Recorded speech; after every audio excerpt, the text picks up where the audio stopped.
преддверии Нового года ключи от квартир получили работники бюджетной сферы. Это учителя, медики, работники культуры. Дома построили в рамках государственной программы нуждающихся в улучшении жилищных условий.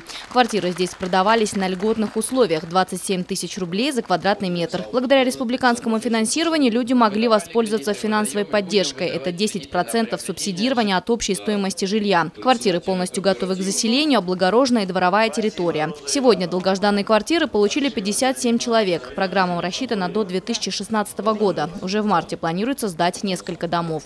Мне очень приятно в преддверии Нового года поздравить всех вас, новоселов. Особенно еще и потому, что вы в основном та категория, для которых всегда какие-то блага приходят очень долго. Это работники бюджетной сферы, врачи, учителя, работники культуры, многодетные семьи. Спасибо всем тем, кто в этой сфере работает. И сегодня мне будет очень приятно быть свидетелем того, как вы получите свои квартиры.